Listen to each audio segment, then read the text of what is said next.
번째 시간 제목을 어떻게 지을까를 결혼식 그 현장으로 이렇게 지어봤습니다.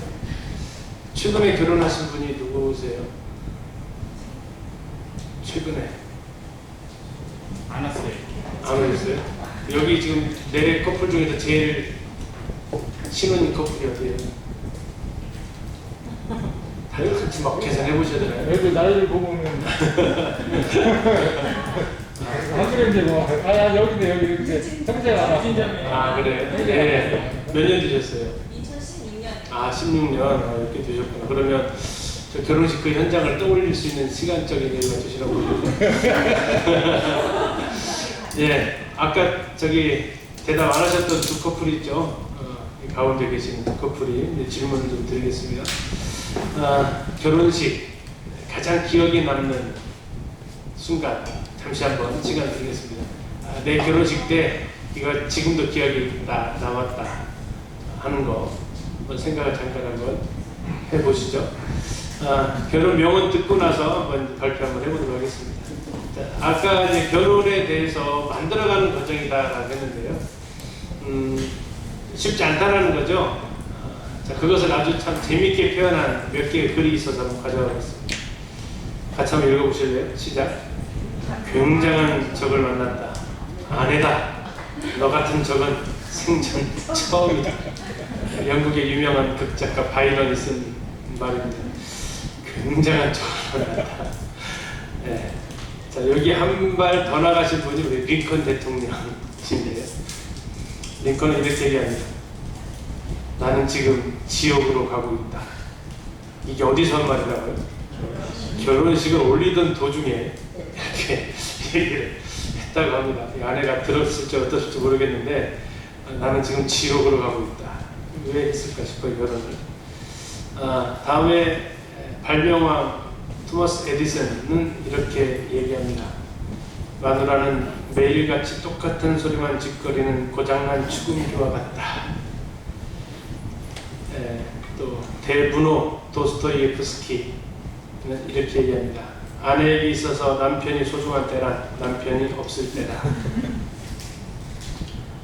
그리고 미국의 유명한 코미디언 크리스 록은 이렇게 얘기합니다. 싱글로 외롭게 사시겠어요? 아니면 결혼해서 지겹게 사실래요? 결혼 한결같이 어렵다라는 것을 좀 표현을 하고 있는 것 같습니다.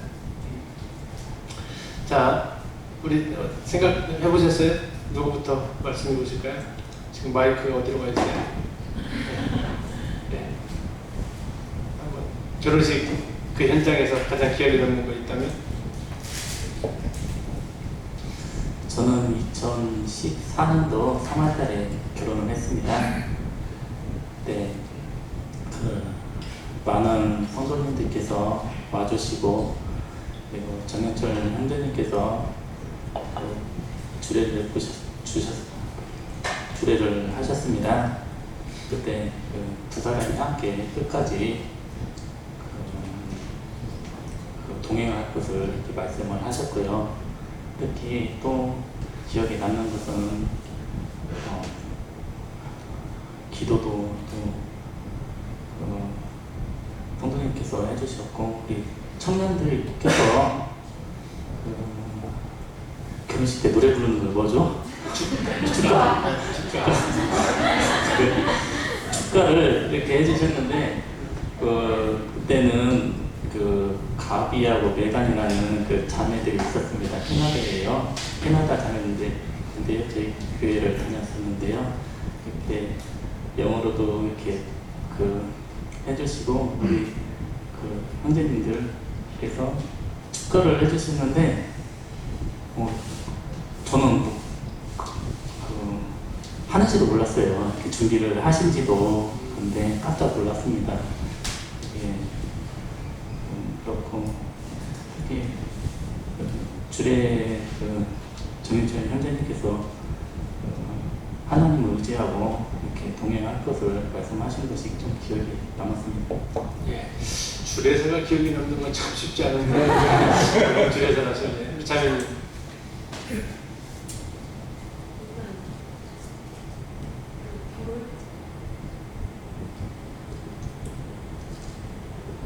결혼식을 할 때 좀 굉장히 좋은 날인 것 같았어요.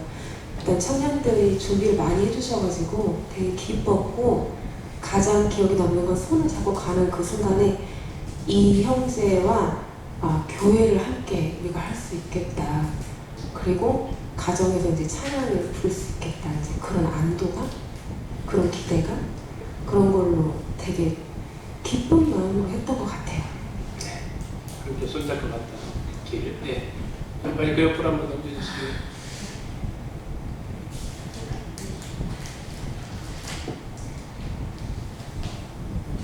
얘기를 하자면요, 제가 재혼을 한 상태라고 해서 여기 지금 옆에 있는 민희 씨랑 지금 2017년도 6월 19일날 전주에 같이 내려오게 됐고, 은희 씨를 같이 데리고 온 이유는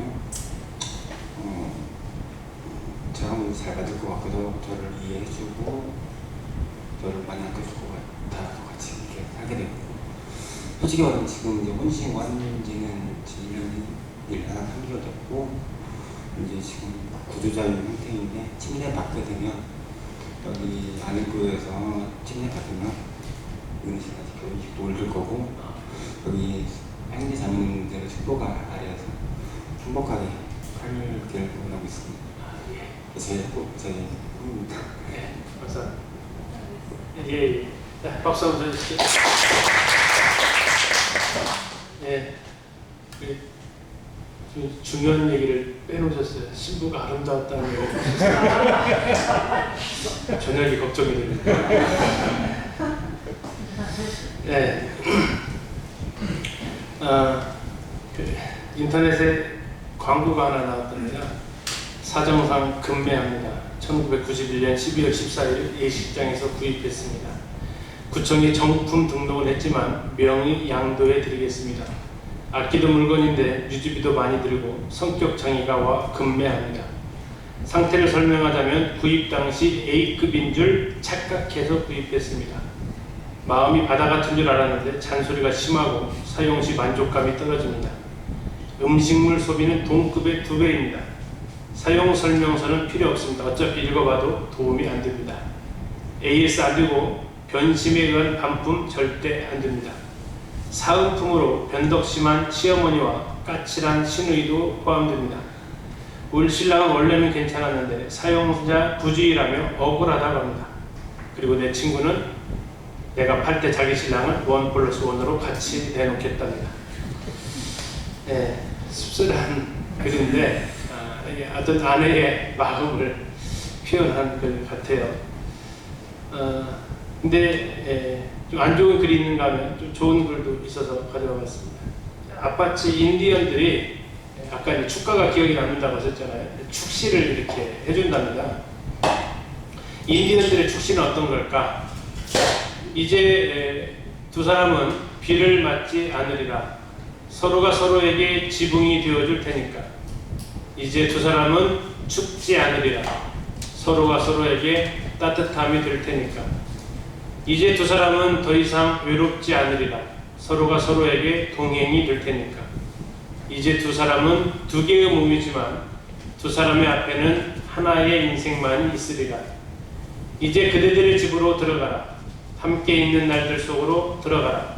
이 대지 위에서 그대들은 행복하리라.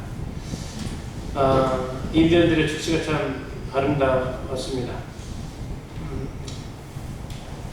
여러분, 결혼식 뭐가 가장 기억에 남습니까?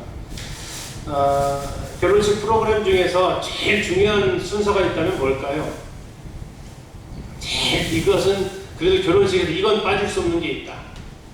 다 중인데, 예, 그렇죠. 예, 혼인 서약이 아닐까 싶습니다.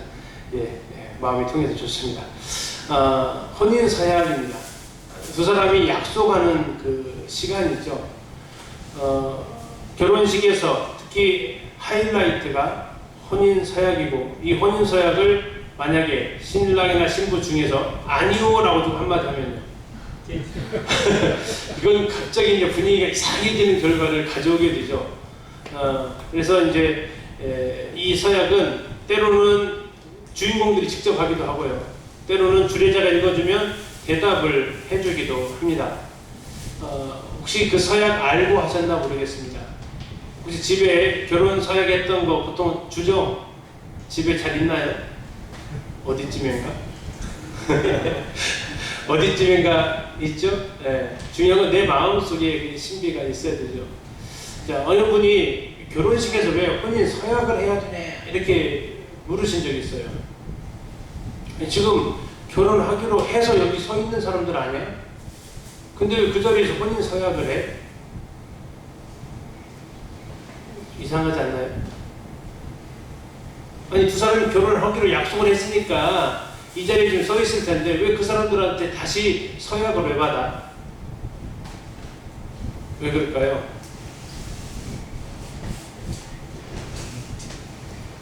서약이라는 게 뭡니까?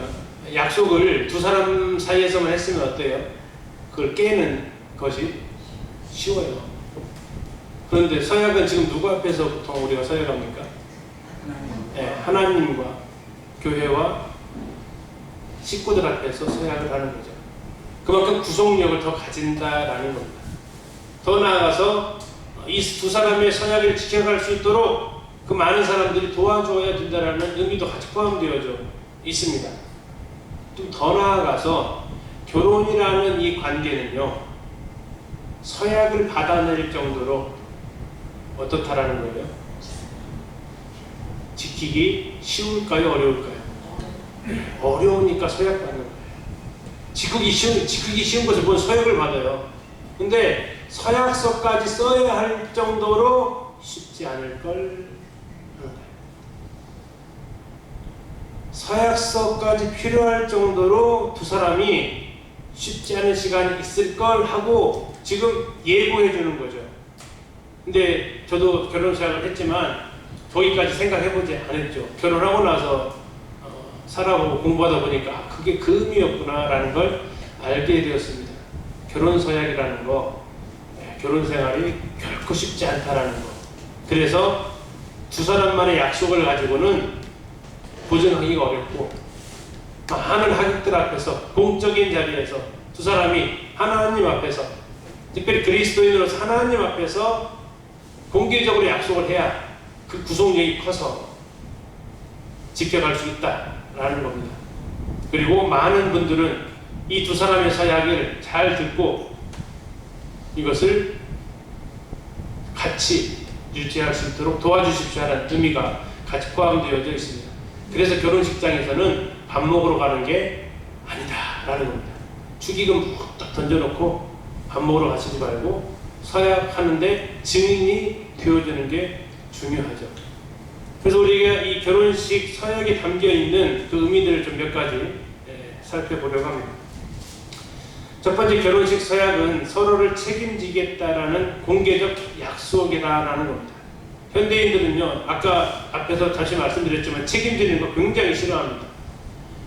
이제 우리 드라마나 이런 영화에서도 이제 우리 결혼 생각하자 그러면 한쪽에서 오케이 나올 수도 있지만 약간 놀라는 듯한 반응을 보이는 경우도 우리는 종종 볼 수 있죠. 나는 그냥 즐기자는 건데 왜 결혼까지 얘기를 해? 이런 식의 반응이 드라마에서도 흔히 보여집니다. 왜 그렇습니까? 사랑을 뭘로만 생각하냐면 로맨스로만 생각을 하는 거죠. 네, 그냥 쾌락이고 즐기는 것이고 편하게 자유롭게 시간 보낼 수 있는 시간 정도로 상대방을 생각한다라는 겁니다. 로맨틱한 사랑, 근데 이게 기간이 얼마가요?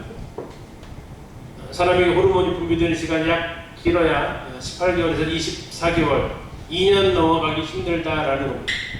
그래서 만약에 혹자는 이렇게 얘기합니다. 사랑이 로맨스라면 우리는 상대방을 2년마다 갈아치워야 된다라고 합니다. 왜요?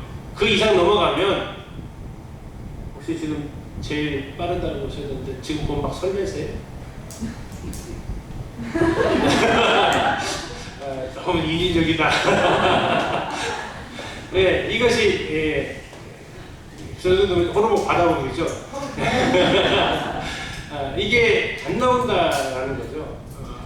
그런데 이게 만약에 로맨틱한 사랑이 결혼의 어떤 중요한 부분이라면 하나님이 이것을 평생 가게 만들어 놔야 돼요. 원래 디자인 하실 때부터. 그러나 하나님께서는 사람을 그렇게 만들어 놓지 않으셨다라는 겁니다. 하나님께서 우리에게 주신 그 사랑은 낭만적인 사랑도 있지만 성경에서 말하는 사랑은 책임지는 사랑, 헌신적인 사랑을 사랑이다라고 정의하고 있다라는 거죠. 그래서 우리가 사람들 앞에서 선언하는 것은 바로 그런 의미를 가지고 있다. 내가 이 사람을 책임지겠다. 왜? 이 사람은 나의 도움이 필요한 사람이다. 내가 이 사람을 보호해 주겠다. 이 사람은 나의 보호가 필요한 사람이다라고 평생 약속하겠다라는 의미를 가지고 있습니다. 전문가들은 부부가 진정한 결혼 관계를 맺어가는데 9년에서 약 14년 정도가 걸린다고 합니다. 그래서 너무 일찍 당신의 결혼을 평가하는 것, 우리는 잘 안 맞는 커플 같아, 이렇게 하는 거 하지 말라는 얘기죠. 이것은 절반만 구운 케이크를 맛보는 것과 같다. 두 사람이 하나가 되는 데에는 시간이 걸린다라는 겁니다. 그래서 약속은요, 깨지기 쉽습니다. 그래서 서약을 하는 겁니다. 그러면 이 기간이 더 오래 유지되어질 수 있고 이 고비를 넘어갈 수 있다라는 겁니다. 지금 아마 이 과정을 여러분 통과해 가고 계신 분들이 있으신데 그 과정을 여러분들 잘 넘어가시기 바랍니다. 두 번째는 결혼식은 미래의 사랑을 다짐하는 약속이라는 겁니다. 우리는 사랑하기 때문에 결혼하기로 결정을 했고 그 자리에 섰습니다. 그러면 그 사랑은 결혼을 하게 만든 그 사랑은 미래의 사랑입니까? 과거의 사랑입니까? 결혼을 하게끔 만들어졌던 그 사랑은 앞으로 일어날 사랑이 아니라 지금 하고 있고 과거부터 해왔던 그리고 지금까지 내가 하기로 했던 그 사랑을 하는 거죠. 근데 이 순간 혼인 서약을 하는 그 순간은 뭐에 대한 약속이라고요? 미래에 대한 약속이라는 겁니다. 앞으로 계속해서 나는 당신과 서로 사랑하겠다라는 미래의 구속력을 가지고 하는 것이 바로 결혼, 혼인 신고, 혼인 서약에 담겨져 있다라는 겁니다. 결혼식은 환경과 관계없이 상대에게 사랑스럽고 신실하며 진실하게 누라고 하나님과 가족 성도들 앞에서 약속하는 자리입니다. 요즘은 잘 안 나옵니다. 그 표현이. 예전에 많이 나왔던 것은 검은 머리 팥불이 되기까지. 요즘 그거 별로 안 쓰죠. 예전에는 많이 썼던 것 같은데 요즘 별로 그렇게 안 씁니다. 요즘 뭐라고 나옵니까? 괴로울 때나 즐거울 때나 행복할 때나 슬플 때나 이런 표현을 이렇게 지금도 쓰죠. 다시 말하면 결혼한다라는 건 행복하고 즐거운 것만 있진 않다라는 것을 전제하고 있는 거고 그럼에도 불구하고 우리의 삶에 이런 것들이 찾아오더라도 나는 당신을 계속해서 사랑하겠다. 어제 이제 그 결혼과 관련되어진 어떤 영상들을 이렇게 쭉 보는데 몰래카메라를 하더라고요. 좀 잔인한 몰래카메라였습니다. 저는 별로 이렇게 바람직하진 않겠다 싶어요. 사람을 떠보는 몰래카메라더라고요. 거기 한 신랑이 몰래카메라를 의뢰를 합니다. 이제 아내에게 이벤트를 해주고 싶다라는 거였어요. 근데 왜 이벤트를 몰래카메라로 하는 거 모르겠어요. 근데 그 내용의 대화 설정은 이랬어요. 자기가 하반신 마비가 될 수 있다는 진단을 받았다라는 거예요. 그리고 의사가 보호자 동의서가 필요해서 아내에게 그 서류를 좀 내미는 겁니다. 그 내용이 이게 설계가 돼요. 그러면 그때 뭘 보는 겁니까? 아내의 반응을 보는 거예요. 거기 이제 실제로 그 아내는 전혀 상황을 모르고 있는데 그 아내에게 반이 그 서류를 내밀었어요. 당신 모르게 내가 병원 갔다 왔고 그래서 지금 치료를 받아야 되는데 위험한 수술이라서 당신의 사인을 꼭 받아와야 된다. 그래서 어쩔 수 없이 당신한테 보여주는 거야 하면서 그 서류를 내미는 거예요. 아내가 굉장히 놀라죠. 쭉 읽어보는데 병원에서 공식적으로 발급한 진단서니까 믿을 수밖에 또 없잖아요. 설정 자체를 이렇게 만들었으니까.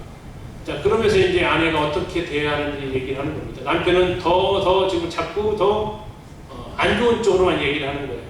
물론 수술하면 괜찮을 수 있는데 이게 수술이 잘못되어지면 휠체어도 탈 수 있대. 하반신 마비까지 올 수 있대. 하면서 계속해서 안 좋은 쪽으로 몰아가는 겁니다. 근데 감사하게도 그렇게 통과한 부분만 영상을 올렸는지는 모르겠지만 이 아내가 걱정 마. 내가 당신 다 책임질 거야. 나 하반신 못 써도 이렇게 우리가 계속해서 사랑할 수 있을까? 쓸데없는 소리죠. 우리에게는 그게 전혀 문제가 안 돼. 하면서 대답을 하고 남편은 거기에 대해서 감격해서 울더라고요. 혹시 몰래카메라로 그런 반응 나오면 어떻게 반응하실 것 같으세요? 쉽지 않겠다라는 생각도 할 수도 있겠죠. 그러나 결혼 서약했다라는 건 바로 그와 같다라는 겁니다. 좋을 때만 내가 당신 옆에 있어주겠다라는 게 아니고 당신이 아프고 힘들어도 나는 당신 옆에 있어주겠다라고 하는 게 바로 그 혼인 서약이라는 겁니다. 뜨거운 열정은 결혼을 약속하게 했지만 잔잔한 애정은 세월이 갈수록 그 약속을 더 풍성하고 깊어지게 해준다.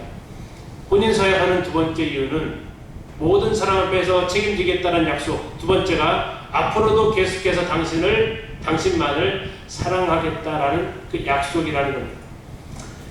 세 번째는 결혼식에서 하는 혼인신고, 혼인서약, 이것의 세 번째 측면은 가장 심오한 약속이라는 겁니다. 왜 심오한 약속이냐? 하나님 앞에서 한 약속이기 때문에 심오한 약속입니다. 말라기에서 2장에서 이렇게 얘기합니다. 이는 너와 네가 어려서 맞이한 아내 사이에 여호와께서 증인이 되시기 때문이라. 그는 너의 짝이요 너와 서약한 아내로 돼 네가 그에게 거짓을 행했다. 거짓을 행했다는 얘기는 이제 이혼한다는 얘기입니다. 자, 너와 네가 어려서 맞이한 아내 사이에 여호와께서 증인이 되신다라고 얘기합니다. 혼인 서약이 하나님이 증인이시다라는 거예요. 가족들과 성도들과 친구들 앞에서 하는 혼인 서약이기도 하지만 이 혼인 서약을 들으시는 분이 누구라고요? 예, 주례자는 반드시 혼인 서약할 때 하나님과부터 시작을 합니다. 그리스도인의 결혼식에서의 혼인 서약은 반드시 하나님 앞에 받게 되어져 있기 때문에 그래요. 하나님 앞에서 맺은 서약이기 때문에 이것은 가장 심오한 서약이다라는 겁니다. 사랑이 사랑다우려면 구속력이 있는 의무로 틀을 잡아주어야 합니다. 구속력을 가진 결혼 언약 관계 속으로 자진해서 들어간다는 것은 사랑을 억누르는 것이 아니라 도리어 깊게 심지어 사랑을 넘치도록 풍성하게 만들어준다는 겁니다. 하나님 앞에서 했기 때문에 그만큼 구속력을 가지고 있는 언약, 이게 바로 혼인 서약이다라는 겁니다. 네 번째 혼인 서약은 부부의 삶을 보여주는 그림입니다. 이 신랑 신부를 보시면 요즘은 제가 이 사진 찾느라고 되게 어려웠어요. 뭐 어려웠냐면요, 요즘은 면사포를 이렇게 쓰는 분들이 거의 없어요. 요즘 결혼식장을 가서 제가 사진을 찍어보려고 했는데 요즘 어떻게 쓰는지 아세요? 요즘은 요 근래 봤던 결혼식이 이렇습니다. 여기다 이제 그 왕관처럼 이렇게 관을 씌워줘요. 그리고 실핀 같은 것으로 그 뒤에 살짝 묶어줘가지고 여자 머리가 그냥 그대로 다 드러나고요. 그냥 그 쭉 이 레이스 달린 것만 쭉 가게끔 되어져 있어요. 쉽게 장식용이죠. 그런데 결혼식에 담겨져 있는 중요한 의미를 놓치고 있는 부분이라서 참 안타깝습니다. 제 개인적인 측면에서요. 결혼식장에서 주례자 앞에서 신부의 머리는 면사포에 의해서 가려져 있습니다. 이건 어디에서 나왔냐면 이 결혼식은 정제가 이거 기독교적 바탕에서 생겨난 문화입니다. 리브가가 이삭을 만났을 때 어떻게 했다고 나오죠? 네, 너울로 얼굴을 가렸다라고 나와 있습니다. 네, 이제 거기에 이제 다 연관이 되어져 있는 부분인데요. 신부는 왜 이렇게 자기 머리를 가립니까? 앞으로 결혼 생활하면서 나의 머리는 누구라는 얘기입니까? 남편이다라는 겁니다. 남편에게 권위를 이양했다라는 표현이 바로 머리를 면사포로 머리를 가리는 겁니다. 예쁘게 쓰라는 의미도 있지만 그건 예쁜 미적인 측면보다는 그 의미가 더 중요한 부분인 거죠. 그런데 요즘은 그 너울을 면사포가 가려지는 그 부분을 면사포 대신 왕관이 가려져 있어요. 그래서 지난번 결혼식장에서 생각했습니다. 요즘 신부들은 왕후가 되기보다는 여왕이 되고 싶구나. 왕후와 여왕의 차이가 뭡니까? 왕후는 누굽니까? 왕의 부인이 왕후잖아요. 왕으로서 살고 싶진 않은 것 같아요. 뭐가 되고 싶어요? 여왕이 되시고 싶은 것 같아요. 네. 그래서 면사포 안 하기는 좀 그러니까 면사포는 약간 모양만 냈습니다. 뒤에다가. 네. 결혼식 저는 유심히 좀 보거든요. 근데 요즘은 거의 면사포를 머리 이렇게 가려 쓰는 경우도 못 봤어요. 죄송합니다. 나 때를 말이야. 예, 저희 때는 심지어 이 앞에까지 이렇게 레이스하는 경우까지도 봤어요. 그래서 이제 얼굴을 이렇게 약간 이렇게 가려주는. 근데 요즘은 거의 다 이제 다 하는데 그 왜 면사포를 쓰냐 이렇게 물어봤어요. 우리 청년들한테 물었더니 예쁘라고 쓰죠라고 생각해요. 물론 예쁘라고 써요. 근데 그게 왜 예쁩니까? 머리를 가렸기 때문에 예쁘다라는 거예요. 예쁜 레이스를 골라서 예쁜 게 아니고 머리를 가렸기 때문에 신부의 본연의 모습으로 돌아간다라는 거예요. 예. 이건 결혼을 했으면 머리가 하나여야죠. 머리가 두 개인 사람을 뭐라고 그래요? 흔히 말하는 샴쌍둥이라고 얘기하잖아요. 결혼식 그렇게 하면 얼마나 보기가 안 좋습니까? 중요한 것은 두 사람이 결혼을 했는데 머리가 두 개라고 하면 한 사람이라고 말할 수 없다는 거잖아요. 이러므로 남자가 부모를 떠나 아내와 합하여 둘이 한 몸을 이루라라는 겁니다. 한 몸을 이루기 위해서는 몸이 하나여야 되잖아요. 머리도 하나여야 되고요. 이게 진정한 하나잖아요. 너는 나다라는 거잖아요. 그러면 아내가 머리가 가려져야 되는 거죠. 모든 의사결정에 있어서 조언을 해줄 수는 있어요. 그러나 최종 결정은 누구 보고 하라고 해야 돼요? 남편 보고 하라고 하는 것입니다. 거기서 목에 구실을 하시면 안 돼요. 당신 내가 따라가는 대로 움직여. 이렇게 되어지면 하나님께서 세우신 이 결혼의 질서를 지금 파괴하고 있다라는 거죠.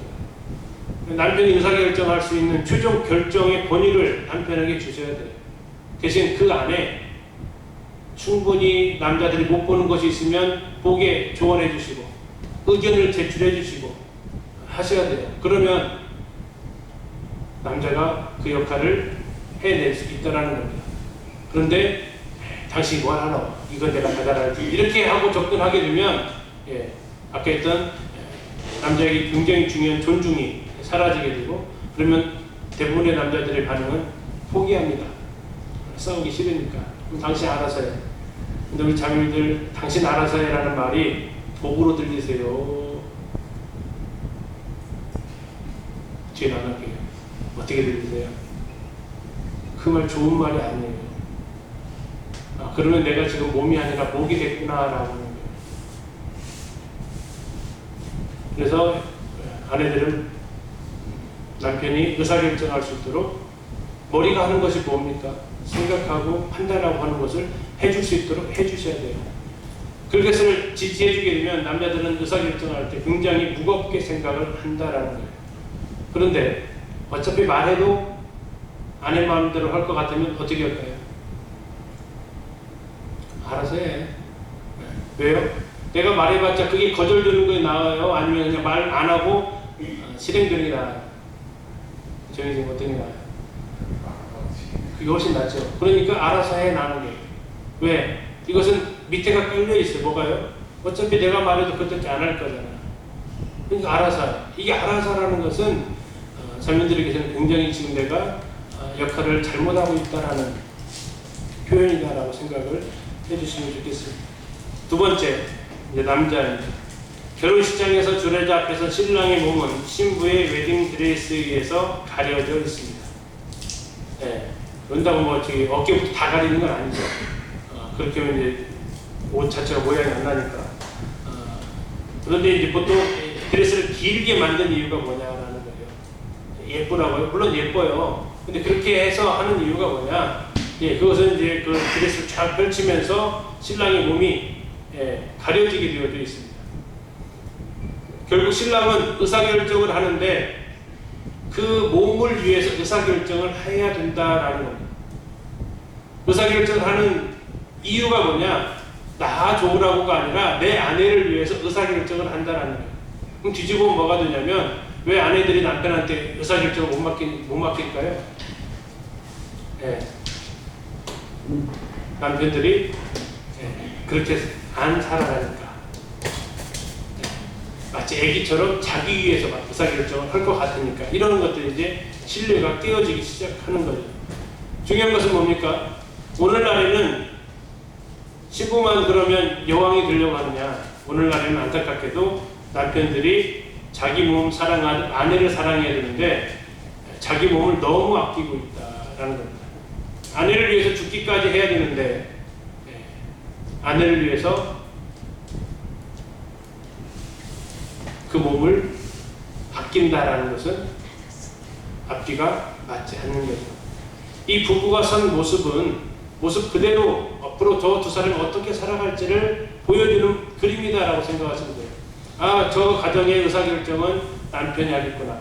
아, 그리고 저 남편의 모든 의사결정은 아내를 배려하는 것이 되겠구나.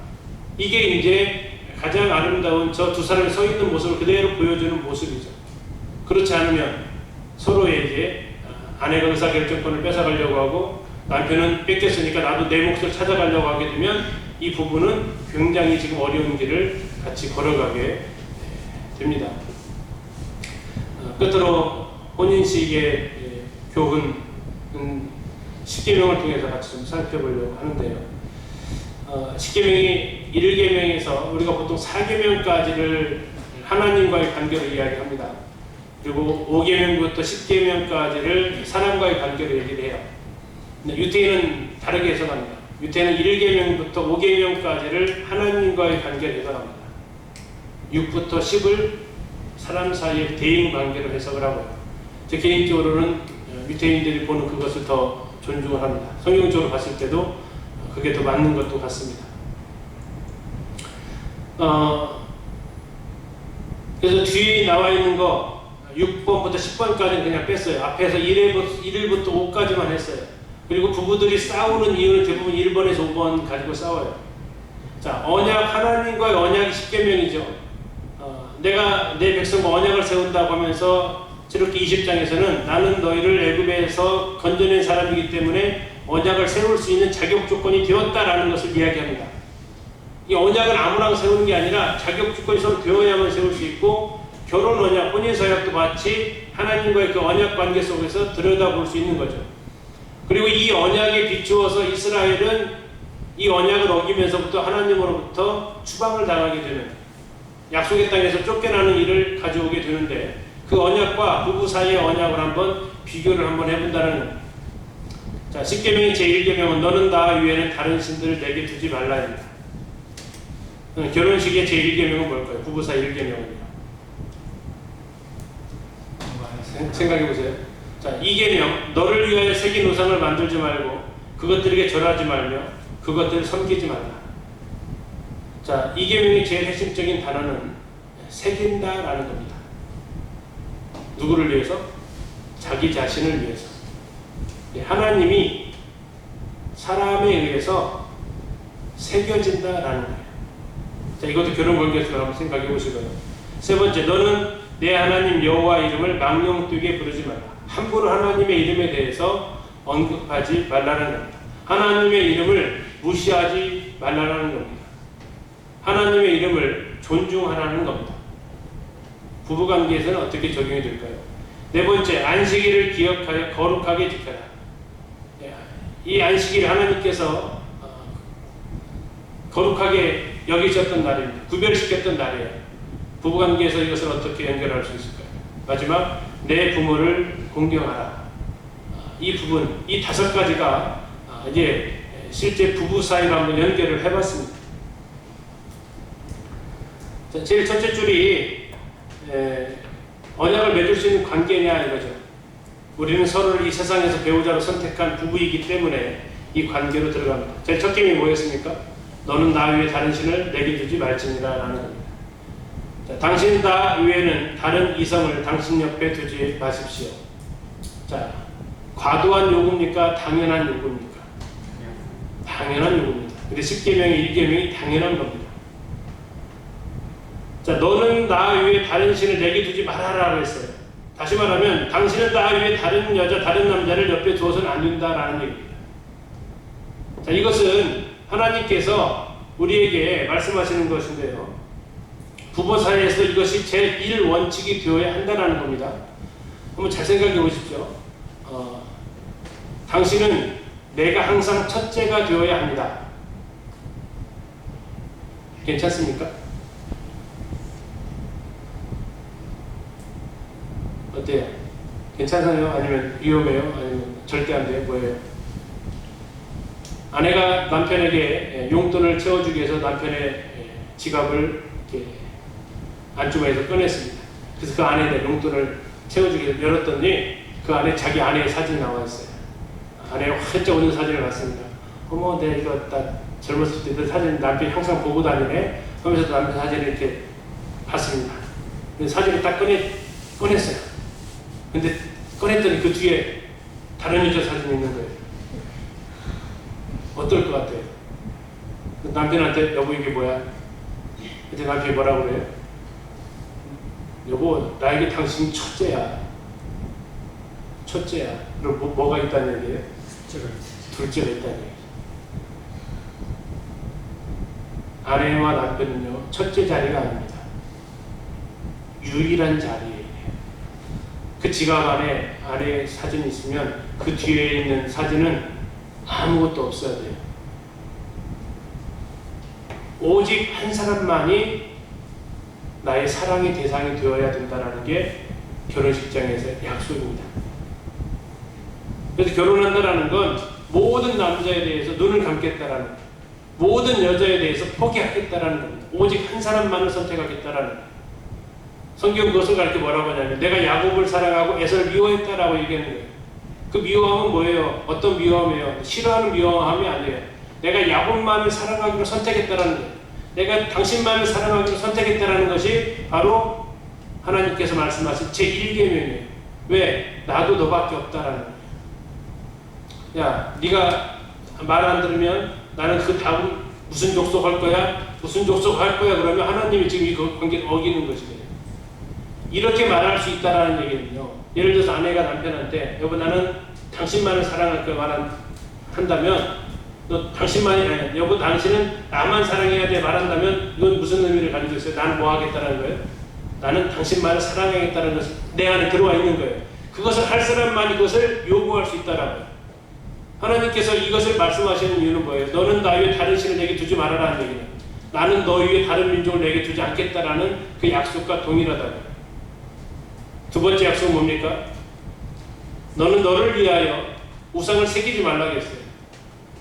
이게 부부 사이에서 첫 번째가 잘 지켜져도 싸우는 두 번째 이유가 이 두 번째 문제예요. 당신을 위해서 나를 어떤 이미지로 새기거나 만들려고 하지 마십시오. 나는 그 누구와 비교하거나 그 사람처럼 되라고 요구하지 마십시오.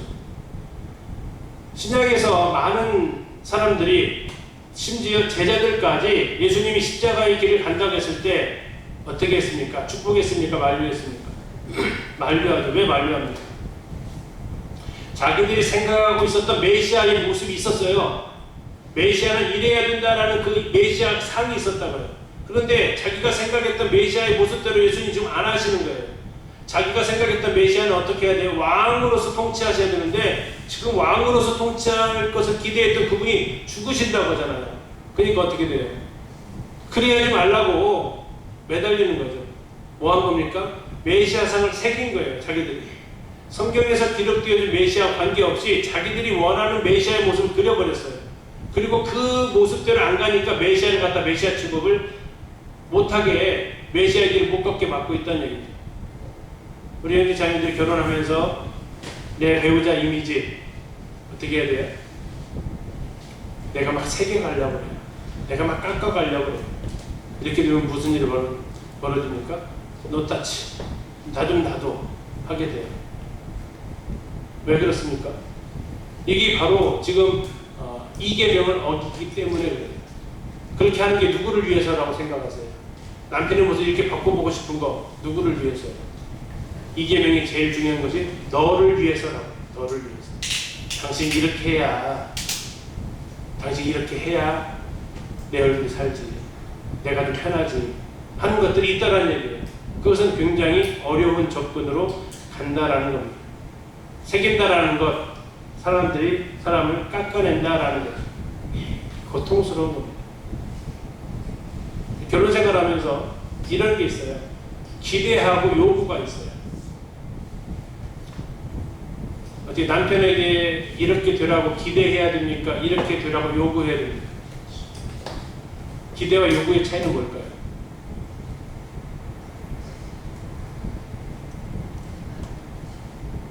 기대하고 요구의 차이. 누구를 위한 거냐는 대부분의 요구는요, 누구를 위해서 요구합니까? 나를 위해서 요구하는 거예요. 근데 그 사람 그 자체가 하나님 앞에 서기를 바라야죠. 기대하는 거예요. 근데 기대까지만 하시면 돼요. 근데 그걸 요구하거나 하게 되면 그 사이에서 갈등이 일어나는 거예요. 왜? 내가 지금 그렇게 좀 새겨가려고 하니까. 세 번째는 뭡니까? 너는 내 이름을 망령되이 일컫지 말아라. 당신은 내 이름을 함부로 언급하지 마십시오. 다른 사람들 앞에서 내 이름을 존중해 주시고 내 명의를 무시하지 마십시오. 주로 흉 보는 거죠. 신랑 흉, 아내 흉. 주로 누구한테 가서 봐요? 친구들, 친정 식구들, 또 때로는 교회 성도들, 기도 제목 낸다 보면서 이런 일들이 이제 이루어질 수 있다라는 겁니다. 굉장히 위험한 접근이라는 겁니다. 예. 내 이름, 신랑의 이름, 우리 남편은, 우리 아내는 이런 부분들에 대해서 함부로 무시하거나 깎아내리는 말은 안 해야 됩니다. 이게 굴러서 내 귀로 들어오면 어떨 것 같아요? 아, 우리 자매가 자매의 시간에 이런 얘기, 나에 대해서 이런 얘기 했다는 걸 굴러 들어와서 나한테 들어오면 굉장히 속상하죠. 자매들도 마찬가지고요. 그래서 우리는 서로 상대방의 이름에 대해서 주의해야 됩니다. 네 번째는요, 안식일을 기억하여 거룩하게 지켜요. 하나님에게 특별한 날이 무슨 날입니까? 안식일입니다. 예, 그래서 그 안식일을 범한 자를 성경에서 율법에서 뭐라고 그랬죠? 안식일 범한 사람의 처벌이 뭡니까? 죽음입니다. 죽이라 했어요. 이 날은 내가 거룩히 따로 구별한 날이다라는 거예요. 기념이라는 날이죠. 자, 부부 사이에서도 그런 날이 있다라는 얘기죠. 대표적으로 하나를 골라봤습니다. 결혼기념일 또는 생일이 될 수도 있습니다. 그 날들을 기억하고 지켜주라는 겁니다. 이게 하나님께 소중한 날이면 너도 소중하게 여기라라는 거고, 아내에게 남편에게 소중한 날이면 같이 소중하게 여겨달라는 거예요. 다섯 번째, 내 부모를 공경하라고 말씀하고 있습니다. 예, 여러분 서로의 부모님을 공경해 주십시오. 부부싸움의 많은 요소 중에 하나가 바로 시댁과 친정 사이의 그 갈등, 처가 본가 사이의 그 갈등이 또 많은 부분을 차지하고 있습니다. 주로 시부모님 용돈은 누가 드려요? 며느리가 드리기 좋고요. 예. 친정 부모님 용돈은 누가 드려요? 누가 드려요? 사위가 드리는 게 좋다라는 거죠. 서로 자기 부모님 챙기는 게 아니라 서로 상대방의 부모님을 챙겨드리는 것이 훨씬 더 좋습니다. 내 부모를 내가 존경하는 것처럼 당신도 내 부모를 공경하라. 이렇게 서로가 이 부분들을 지켜가면서 하면 이 십계명을 통해서 이들의 하나님과 이들의 관계가 깨어졌을 때 문제가 발생했던 것처럼 결국 이 부분을 다 어겼던 부분들이거든요. 그래서 하나님과 이스라엘과 맺었던 것이 십계명이라면 이제 남편과 아내는 이 5가지 십계명을 통해서 이 5가지를 통해서 적어도 이 선은 우리가 지켜줘야 된다는 것을 생각해 볼 수 있겠습니다. 그리고 이제 결혼식에 아까 우리 교수님 말씀한 대로 주례사인데요. 짧게나마 결혼 세미나 앞두고 주례사를 좀 하려고 합니다. 4가지 사랑으로 잠깐 주례사를 하고 숙제가 있습니다. 숙제를 잘 좀 메모하셔서 오늘로 끝나지 않고 숙제를 잘 우리 두 장로님이 같이 들으셨으니까 증인으로 참석하셨으니까 숙제 검사를 잘 해주십시오. 첫 번째, 결혼에 헬라어로 나타난 사랑이 4가지가 있습니다. 자, 에로스가 있고요. 그 다음에 스토르게가 있습니다. 세 번째가 필리아가 있고 네 번째가 아가페가 있습니다. 자, 이 4가지 사랑이 이제 결혼 관계 속에서 어떻게 우리가 해갈지 살펴보려고 합니다. 먼저 에로스의 사랑입니다. 잠언 5장 19절에 말씀이 있는데요. 그는 사랑스러운 암사슴 같고 아름다운 암노루 같으니 너는 그의 품을 항상 족하게 여기며 그의 사랑을 항상 연모하라 라고 얘기하고 있습니다. 이 부부간의 사랑을 표현하고 있는 것이 바로 잠언 5장 19절의 말씀입니다. 그 에로스의 사랑은 요즘 많이 왜곡되어져 있는 사랑이기도 합니다. 에로스 하면은 막 에로틱하다 뭐 하면서 막 성적인 이런 것들이 너무나 이렇게 막 과장되어진 이런 부분들이 있는데 이건 굉장히 아름다운 사랑이죠. 단 부부 안에서만 이루어질 때 그렇습니다. 그런데 여러분들이 나와 있는 에로 영화는 부부 안에서 나오는 그 사랑은 거의 없을 겁니다. 네, 결혼 관계 밖에서 이루어지는 것을 하면서 그걸 에로 영화를 이렇게 표현하는 것 자체가 좀 잘못되어진 부분이라는 거죠. 중요한 건 뭡니까? 이 사랑은 반드시 부부관계 안에서만 이루어질 수 있는 사랑이라는 겁니다. 에로스의 사랑은 굉장히 정열적이고요. 또 하나님께 주신 가장 본능적인 사랑입니다. 또 감각적인 측면을 가지고 있고요. 상대방을 소유하려는 마음이 있습니다. 흔히 사랑에 빠졌다 할 때 그 사랑은 에로스의 사랑을 얘기하고 있고 성적인 사랑을 얘기하고 있습니다. 그러나 이것이 육체적인 쾌락, 일반적으로 영화에서 말하고 있는 그 에로 영화하고는 다르다라는 겁니다. 에로 영화에서 나오는 것은 그 상대방의 몸을 요구하는 사랑이라면 이 에로스의 사랑은 상대방 그 자체를 요구하는 사랑이고요. 에로스의 사랑은 상대방과 같아지는 걸 추구합니다. 이런 말이 있습니다. 사랑하는 사람이 없는 행복보다는 사랑하는 사람 곁에서 겪는 불행이 낫다 할 정도로 그 사람과 함께 있는 것을 굉장히 추구하는 사랑이고요. 이 에로스의 사랑은 제3자가 끼어들게 되면 어떤 일이 벌어집니까? 전쟁이 일어납니다. 둘만의 관계에서만 일어나는 사랑이기 때문에 배타성이 있어요. 두 사람 사이에 다른 사람이 끼어들어오게 되면 이제 흔히 말하는 영화의 소재가 되는 거죠. 독점성이 있다는 겁니다. 이 에로스의 사랑을 하고자 하는 사람은 모든 사람의 시선보다 한 사람의 시선을 의식하면서 사는 사람이어야 되고 한 여자 한 남자에게 매이는 것이 가장 큰 자유라는 것을 아는 사람만이 에로스의 사랑을 할 수 있습니다. 그리고 창세기 2장 25절에서 봤던 것처럼 벌거벗었으나 부끄러워하지 않았다. 이것은 바로 부부 안에서만 가능한 사랑이고요. 그래서 이것은 절대 다른 사람이 해줄 수 없다라는 겁니다. 그것은 무슨 의미를 가지고 있습니까? 내가 해주지 않으면 아무도 이 사랑을 채워줄 수 없다라는 게 그 사랑입니다. 내가 내 아내 안아주지 않으면 누가 안아줄까요? 옆에 있는 형제님이 안아줄까요? 어떨 것 같아요? 그럼 아마 열불 내실 거예요. 못 참죠. 그러면 어떻게 해야 돼요? 내가 안아줘야죠. 그렇죠?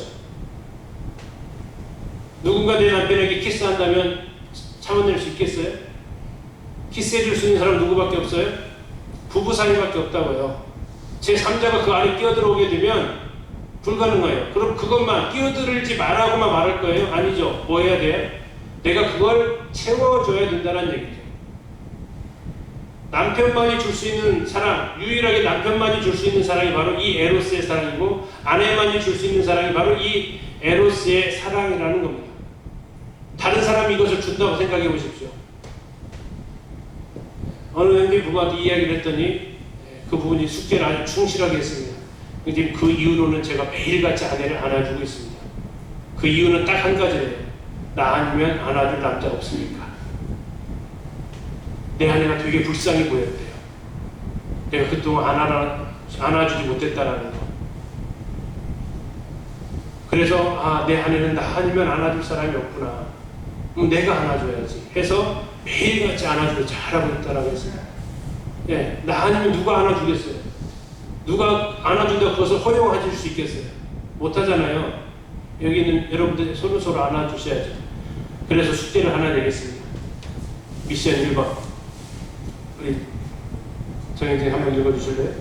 출근할 때는 키스로 인사하고 퇴근할 때는 호흡으로 인사하시기 바랍니다. 손잡고 걷기, 작은 선물로 마음 표현하기, 소통 문자는 다른 이성이 해줄 수 없는 오직 부부만이 해줄 수 있는 필요를 채워주세요. 어떻게 하고 계십니까? 노력하고 있습니다. 네, 더 노력을 하셔서 제 아내에게 고마운 것이 그거예요. 제가 출근한다고 하면 나가면 주방에 있다가도 나와서 안아주고 이렇게 키스해 뽀뽀해주는 이런 표현을 해줍니다. 이 부분들이 이제 굉장히 중요하다. 왜 중요하다고요? 나밖에 못 해주니까. 유일한 공급원이 나라는 거예요. 유일한 공급원. 나 외에는 허락 띄워져서도 안 되고요. 나 위에는 해줄 수도 없어요. 내가 안 하면 이 사랑은 그대로 결핍이 되어진다. 예, 부부 사이에서 에로스의 사랑이 채워져야 된다는 나이를 떠나서요. 신혼 초에는 하지 말라 하기 잘하는데 이게 시간이 지나면서 약해질 수 있다. 그런데 이것은 아까 말씀하신 계속 노력을 해주셔야 되고 서로가 노력을 해주시면 좋겠습니다. 자, 하시겠습니까? 네. 대답이 한 부분만 소리가 크게 나오고 네. 하셔야 됩니다. 하시고 자, 우리 가끔씩 정리의 시간에 한번 물어봐 주세요. 오늘 키스하고 나왔습니까? 이렇게 이건 여러분만이 채워줄 수 있어요. 다른 누가 못 채워줍니다. 네. 두 번째 사랑은 스토르게의 사랑입니다. 이것은 인간적인 한계를 가지고 있습니다. 다 줄 수 없어요. 주고 싶은데 못 주는 사랑이 있어요. 아낌없이 주고 싶은데 이건 가족 간의 사랑이고 부모의 자녀를 향한 사랑의 모습이기도 합니다. 이것은 친숙함 속에서 형성되어져서 우리나라는 이것을 정이라고 표현합니다. 정. 그놈의 정 때문에 이런 표현을 하죠. 정이죠, 정. 이 스토르게는 그래서 사랑을 하는 사람도 내가 당연히 해야 될 사랑으로 알고 있고요. 받는 사람도 내가 또 이걸 받는 데 있어서 크게 고마워하지 않아요. 당연히 받을 사랑으로 알고 있어요. 그래서 소중한 것을 잘 몰라요. 언제 소중한 걸 알게 돼요? 네, 그것이 사라져보면. 그래서 나온 말이 뭐예요? 있을 때 잘해. 있을 때 잘해. 평상시에 알았으면 얼마나 좋을까만은 평상시에는 잘 모르고 이것이 없어져 보면 그때 소중함을 알게 되는 거다라는 거죠. 스토르게의 사랑은 관대한 사랑입니다. 눈 감아줄 수 있는 사랑이에요. 또 다퉜다가도 너 다시 얼굴 안 봐, 자식들한테 하다가도 에휴 그래도 내 자식인데 하면서 용서해주는 사랑, 그냥 용서가 되어지는 그런 사랑입니다. 근데 앞에서 말씀드린 대로 이게 익숙하다 보니까 소홀하게 넘어갈 수 있는 사랑이기도 합니다.